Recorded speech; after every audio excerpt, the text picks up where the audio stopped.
સુરતમાં ગત 8મી સપ્ટેમ્બરે મોડી રાતે વરિયાવી બજાર ખાતે ગણપતિની પ્રતિમા પર પથ્થરમારા બાદ સઈદપુરામાં તોફાન થયું હતું.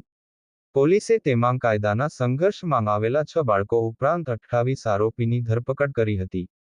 શુક્રવારે 19 દિવસ બાદ તમામ 28 આરોપીને કોર્ટે જામીન મુક્ત કરવાનો હુકમ કર્યો હતો. 7 શરતો પર આરોપીઓને જામીન આપવામાં આવ્યા હતા. કેસની વિગત એવી છે કે વરિયાવી બજારમાં ગણપતિની મૂર્તિ પર પથ્થરમારો થયા બાદ સઈદપુરા વિસ્તારમાં તોફાન થયા હતા. જેમાં સઈદપુરા પોલીસ ચોકી પર પથ્થરમારો પણ કરવામાં આવ્યો હતો. ત્યારબાદ આસપાસના વાહનો અને લારી ગલ્લા પણ તોડવામાં આવ્યા હતા. બીજી તરફ આ ઘટનામાં ડીસીપી વિજય ગુર્જર સહિત 4 પોલીસ કર્મચારીને ઈજા પણ થઈ હતી. આ કેસમાં લાલગેટ પોલીસે ટોળા વિરુદ્ધ ગુનો દાખલ કર્યો હતો. પોલીસે કાયદાના સંઘર્ષમાં આવેલા 6 બાળકો ઉપરાંત 28 આરોપીની ધરપકડ કરી હતી. તમામ 28 આરોપીઓ જ્યુડિશિયલ કસ્ટડીમાં હતા. તમામે જામીન મુક્ત થવા માટે કોર્ટમાં અરજી કરી હતી. આ અરજી ઉપર બંને પક્ષોની દલીલો અને સુનાવણી બાદ કોર્ટે તમામ 28 આરોપીઓને 25,000 રૂપિયાના જામીન પર શરતોને આધીન જામીન મુક્ત કરવાનો હુકમ કર્યો હતો.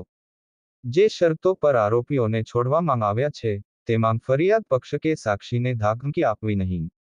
આરોપીઓએ ભારત દેશની હદ છોડવી નહીં. પાસપોર્ટ હોય તો આરોપીઓએ 7 દિવસમાં કોર્ટમાં પાસપોર્ટ જમા કરાવો. આરોપીએ પોતાની સ્વતંત્રતાનો દુરુપયોગ કરવો નહીં. આરોપીએ પોતાના રહેઠાણનું સરનામું રજૂ કરવું અને એમાં ફેરફાર કરવો નહીં. આરોપીએ દર મહિનાના પહેલા અઠવાડિયામાં લાલગેટ પોલીસ સ્ટેશનમાં હાજરી પુરાવવી. આરોપીએ લાલગેટ પોલીસ સ્ટેશનની હદમાં પ્રવેશ કરવો નહીં. તપાસ કરનાર અધિકારી બોલાવે અથવા હાજરી પુરાવવા જવાનું હોય ત્યારે જ પ્રવેશ કરવાનો તેવી શરતોની સાથે જામીન ઉપર મુક્ત કરવાનો કોર્ટ આદેશ કર્યો હતો.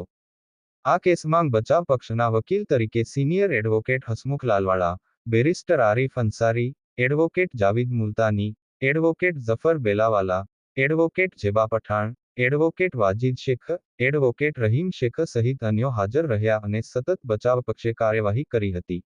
હવે બીજી તરફ આ કેસમાં પોલીસની નજર સામે પથ્થર મારનારા, ટોળાને ભડકાવનારા તેમજ પોલીસ કાર્યવાહી પર વિશ્વાસ નહીં દાખવી ટોળાને બોલાવનારા લોકો સામે પણ આગામી દિવસોમાં નિષ્પક્ષ કાર્યવાહી થાય હાલ તેવી લોકમાંગ ઉઠી છે. કર્તવ્ય ગુજરાત ન્યૂઝ સુરત.